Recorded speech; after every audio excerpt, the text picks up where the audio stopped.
जय हिंद। आज के इस वीडियो में हम लोग प्रश्नावली 1.1 का चौथा प्रश्न देखेंगे। चौथा प्रश्न है, यूक्लिड विभाजन प्रमेयिका का प्रयोग करके दर्शाइए कि किसी धनात्मक पूर्णांक का वर्ग किसी पूर्णांक m के लिए 3m या 3m+1 के रूप का होता है। तो इस प्रश्न को हल करने के लिए सबसे पहले हम लोग क्या करेंगे, इसको कुछ मानेंगे, क्योंकि प्रमेयिका का प्रयोग करने के लिए एक कोई धनात्मक पूर्णांक लेना होता है। तो लिखेंगे, माना कि एक कोई धनात्मक पूर्णांक है,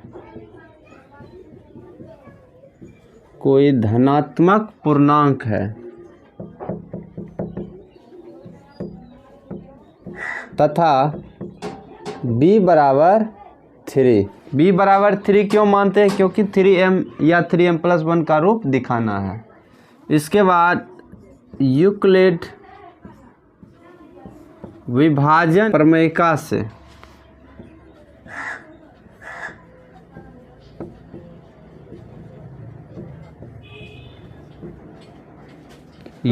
हम लोग जानते हैं a बराबर BQ+R होता है। R के साथ एक केस है, R <= 0 होता है और B होता है।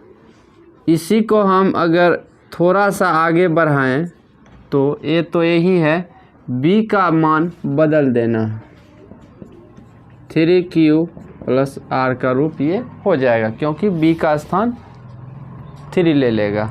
इसके बाद है, इस कंडीशन में भी थोड़ा सा बदलाव होगा, b के स्थान पर केवल 3 रख देना। इसके बाद प्रश्न के अनुसार इसका वर्ग भी करना है। तो लिखेंगे, दोनों तरफ वर्ग करने पर,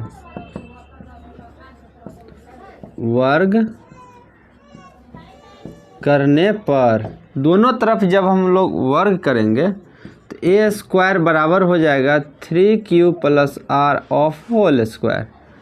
इसको यहीं पर कोई इक्वेशन मान लीजिए, और इक्वेशन मानने के बाद अब यहाँ से आप इसका संभावित शेषफल ज्ञात कर लेंगे।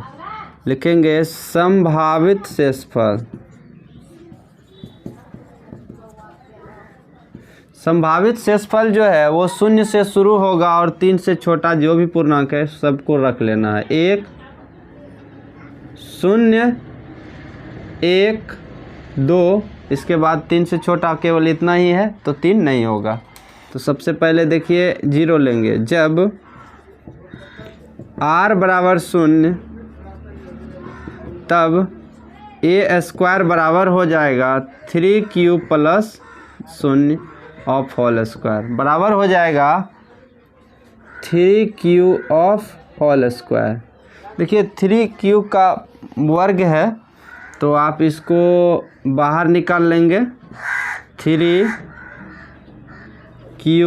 × 3Q, ऐसा भी आप लिख सकते हैं। इसके बाद क्या होगा, 3 को फ्री रखना है, क्योंकि 3m का रूप लाना है, बाकी को एक साथ रख दीजिए और घेर दीजिए। इससे क्या होगा, हम इसको कोई अलग राशि मान लेंगे, जैसे 3 के बाद m रख देंगे, जहाँ m बराबर 3Q² है। तो इस तरह से पहला जो हमारा संभावित शेषफल था उसका वैल्यू रखने से ये 3m का रूप आया है। जब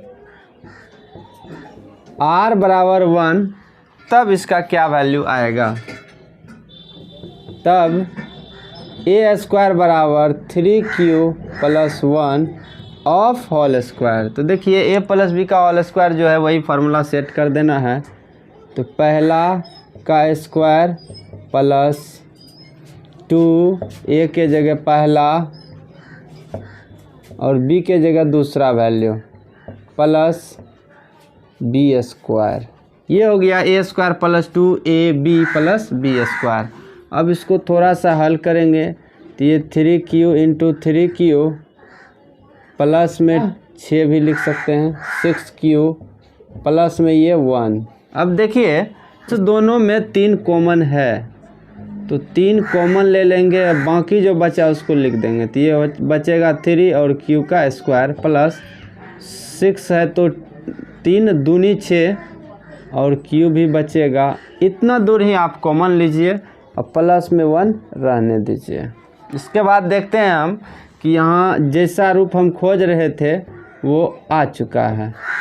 अब यहाँ m जो लिखे हैं वो m क्या है, तो जहाँ m बराबर 3q of whole square plus 2q, इस तरह से इसको यहाँ लिख देना है। अब r का तीसरा वैल्यू हम लोग रखेंगे जब r बराबर 2, तब a स्क्वायर बराबर हो जाएगा 3q plus 2 of whole square. इसको भी a प्लस b के होल स्क्वायर पर तोड़ देना है, तो ये हो जाएगा पहला का स्क्वायर प्लस 2, a के जगह 3q, b के जगह 2, प्लस में b का 2 है। तो उसके बाद देखते हैं 3q प्लस 3 दूनी 6 दूनी 12q प्लस 4 है। अब इसमें देखिए 3 दिखता है, यहाँ भी दिखता है, यहाँ नहीं दिखता है, तो इसका रूप हम थोड़ा सा चेंज करेंगे ताकि यहाँ भी 3 दिखे। प्लस 12 को रहने देंगे, इसको 4 को 3 प्लस 1 लिख देना है। ऐसा करने से क्या होगा कि हम 3 आसानी से कॉमन ले सकते हैं।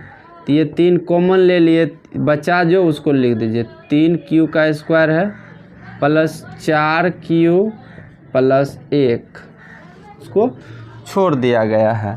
अब आगे देखेंगे इसका अगला प्रोसेस। तो ये है 3 और इसके बदले आप m रखिए प्लस में 1। अब यहाँ लिखना होगा जहाँ m बराबर 3q square plus 4q plus 1। इसके बाद देखिए इसमें से 3 संभावित शेषफल था, तीनों का वैल्यू रखने के बाद हम देख रहे हैं या तो 3m है या 3m प्लस 1 या 3m प्लस 1। अब अंत लाइन में हम लोग लिखेंगे अतः किसी भी धनात्मक पूर्णांक का वर्ग 3m या 3m प्लस 1 के रूप का होता है। इस तरह से आपका यह चौथा प्रश्न कंप्लीट हुआ।